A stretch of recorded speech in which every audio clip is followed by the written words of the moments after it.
Chapter 32 Bhairavi का रंजन राणा को थप्पड़ मारना और रंजन राणा का पागलपन। आज भैरवी का 20वां जन्मदिन था, जिस वजह से सब बहुत खुश हैं, पर भैरवी मुंह लटकाकर अपने बेड पर बैठी हुई थी। उसके सामने आसान और आहिल खड़े थे और उसे घूर रहे थे। भैरवी ने चिढ़ते हुए दोनों से कहा, तुम दोनों छोटे शैतान अपने क्यूटी पाई बुआ को ऐसे क्यों घूर रहे हो? वैसे भी आज मेरा बर्थडे है और तुम दोनों ने मुझे विश भी नहीं किया। आहिल ने थोड़ा गुस्से में कहा, बुआ आपकी हरकतें देखकर नहीं कह सकते कि आप 20 साल की हो चुकी हैं। भैरवी ने मुंह बनाते हुए आहिल की तरफ देखा और कहा, तुम जलते हो क्योंकि तुम इतने छोटे होने के बाद भी मेरे जितने क्यूट नहीं हो। भैरवी की इस बात पर आहिल ने मुंह बनाते हुए कहा, मैं और आपसे जलूंगा? भैरवी ने बच्चों की तरह अपना सिर हाँ में हिलाया और कहा, तुम मुझसे जलते हो क्योंकि मैं सबसे क्यूट, प्यारी, मासूम, आज्ञाकारी, इंटेलिजेंट हूँ और तुम में से इनमें से एक भी क्वालिटी नहीं है।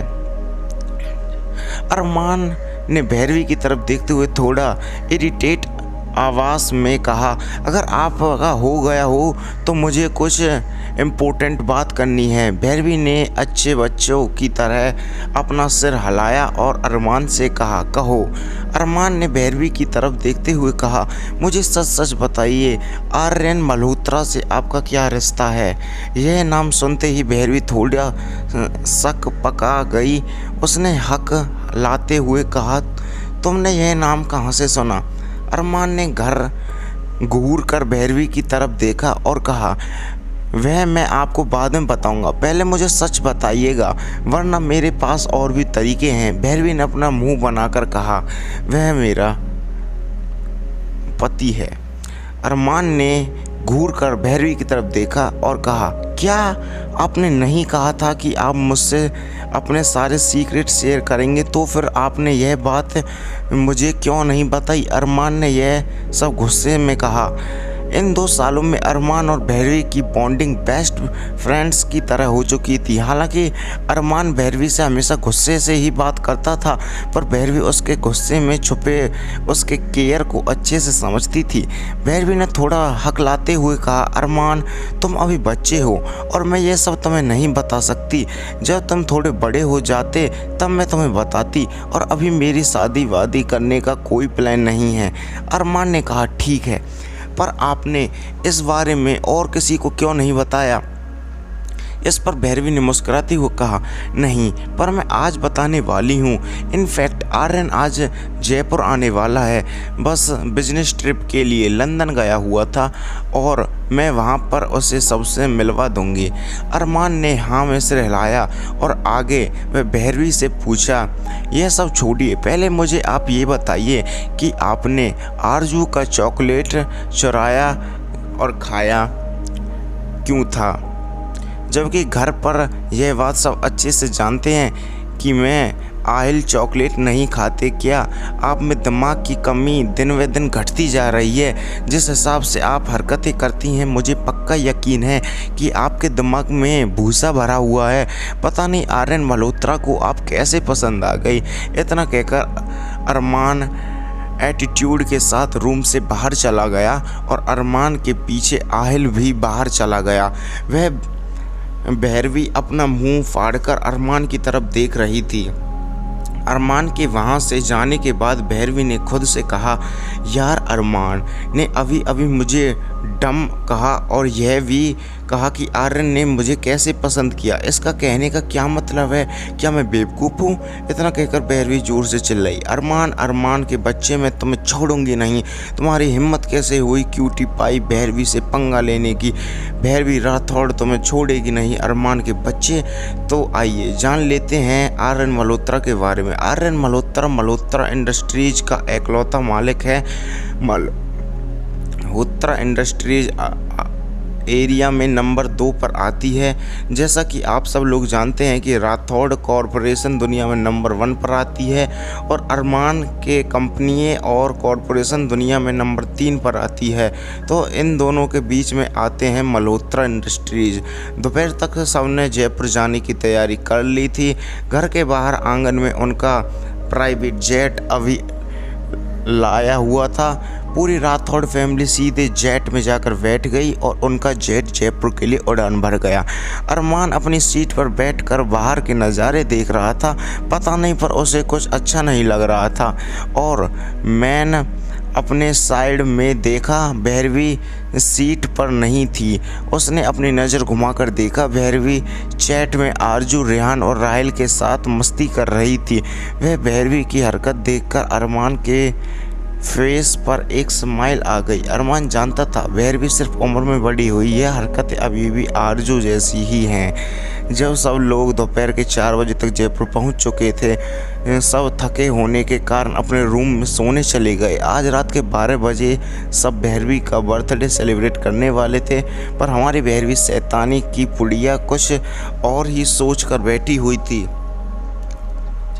भैरवी ने प्लान बनाया हुआ था कि वह आज जयपुर घूमने जाएगी, वह भी बिना गाइड्स के, क्योंकि बचपन से लेकर आज तक भैरवी हमेशा प्रोटेक्शन के चलते काफ़ी इरिटेट हो गई थी।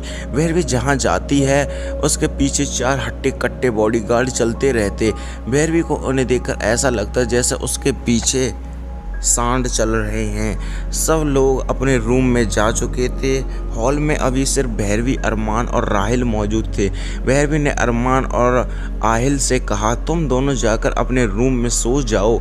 आहिल चुपचाप ऊपर चला गया। अरमान अभी भी खड़ा था। उसने भैरवी की तरफ देखा पर कुछ नहीं कहा। अरमान की आंखों में कुछ अजीब भाव से नजर आ रहे थे। भैरवी ने अरमान से कहा, तुम जाकर आराम करो। अरमान सीधा आगे आया और भैरवी को कसकर गले लगा लिया। पिछले 2 साल में यह पहली बार था जब अरमान ने खुद से भैरवी को गले लगाया था।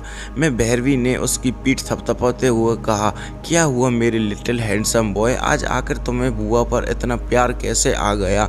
आई नो कि मैं तुम्हें क्यूट लगती हूँ, मेरी क्यूटनेस से सब इम्प्रेस हो जाते हैं, पर फिर भी तुमने 2 साल लगा दिए मुझसे इम्प्रेस होने में। Note good. अब तो मुझे अपनी क्यूटनेस पर शक होने लगा है। इतना कहकर भैरवी ने अपना मुंह फुलाते हुए अरमान से कहा, और यह सब तुम्हारी वजह से।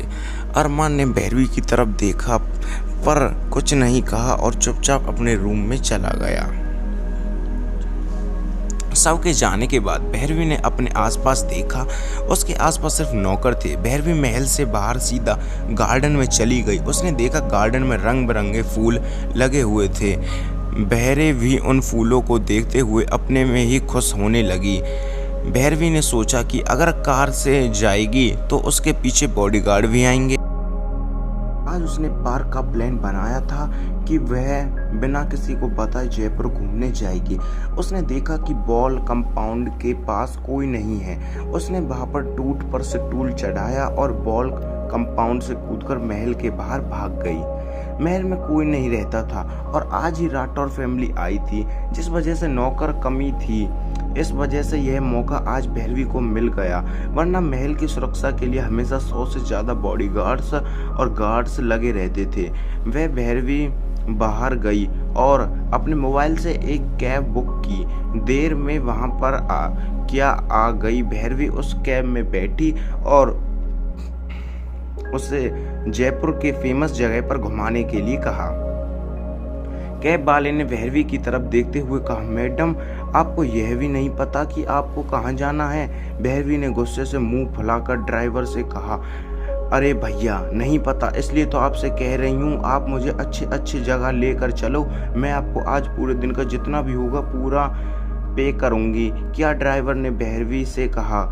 मैडम देखिए, मैं आपकी बात तो मान जाता हूँ, पर अगर आपने मुझे पेमेंट नहीं की तो मुझे नौकरी से निकाल दिया जाएगा और मेरे छोटे छोटे बीवी बच्चे हैं। भैरवी ने हैरानी से कहा, तुम्हारे बीवी और बच्चे एक ही उम्र के हैं? ड्राइवर ने खिसियाना हंसी हंसते हुए कहा, अरे मैडम वह गलती से निकल गया, मेरे बच्चे छोटे हैं, बीवी मेरे जितनी ही बड़ी है। भैरवी ने उस आदमी की तरफ देखा और कहा, तुम्हारी जितनी मोटी है तुम्हारी बीवी? उस आदमी ने कहा, मैडम आप हमें मोटा कैसे कह सकती हैं, हमें तो किसी शाहरुख खान से कम नहीं लगते। भैरवी ने मुंह बनाकर कहा, अगर शाहरुख खान तुम्हारे जैसा हो तो कोई फिल्में ना देखे, थिएटर में जाकर देंगे ना करते तुम शाहरुख खान से अपनी कंपैरिजन तो करो ही मत। हाँ, तुम्हारे कंपैरिजन अमरीश पुरी से ही टाइप है। उसके ड्राइवर ने गुस्से से भैरवी से कहा, मैडम आप बहुत ज़्यादा बुरे हो, आपने मुझे विलन से कंपेयर किया। भैरवी ने कहा, हाँ और नहीं तो क्या, तुम बिना नहीं हो सके क्या। अब सड़क के बीचों बीच आकर धन से रुक गई वह। भैरवी ने चिल्लाते हुए कहा, भाई आप क्या किया। ड्राइवर ने कहा, मैडम आगे कुछ शायद हुआ है, जान लगा हुआ है। वह भैरवी ने देखा आगे गाड़ियों की लंबी लाइन लगी हुई थी। कैब ड्राइवर और भैरवी कैब से नीचे उतर गए। दोनों ने आगे चलकर दो रास्तों के बीचों बीच एक आदमी जो दिखने में बेहद ही खतरनाक लग रहा था।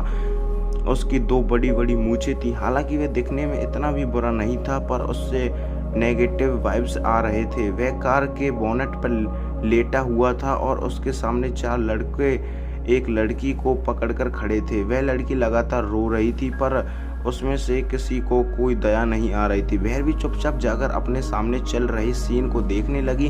वह देखना चाहती थी कि आखिर यह करना क्या चाहता है। तभी उसने देखा वह जो लड़का बोनेट पर लेटा हुआ था वह झटके से कार से नीचे कूदा और उस लड़की के पास चलकर आया और ऊपर से नीचे तक उसे देखते हुए कहा, बहुत घमंड है ना तुझे तेरी खूबसूरती का।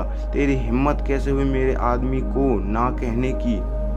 वह लड़की रोते हुए कह रही थी, प्लीज़ मेरे साथ ऐसा मत कीजिए, मुझे वह पसंद नहीं था इसलिए मैंने उसे मना किया, प्लीज़ आप मुझे छोड़ दीजिए। वह कोई और नहीं, जयपुर का सबसे खतरनाक गुंडा रंजन राणा था, जिसके ताल्लुकात अंडरवर्ल्ड से थे। पुराना जयपुर उसके नाम से कांपता था।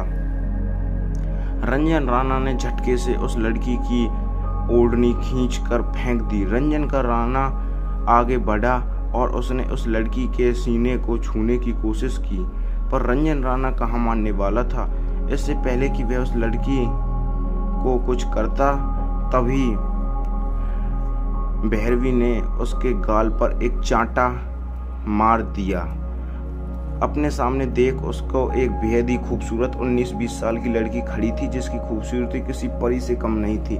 उसके गाल पर हाथ रखकर रंजन राणा अपनी लस्ट भरी नजरों से उस लड़की के ऊपर से नीचे तक देख रहा था और उसे वो बुरा भला भी कहने लगा।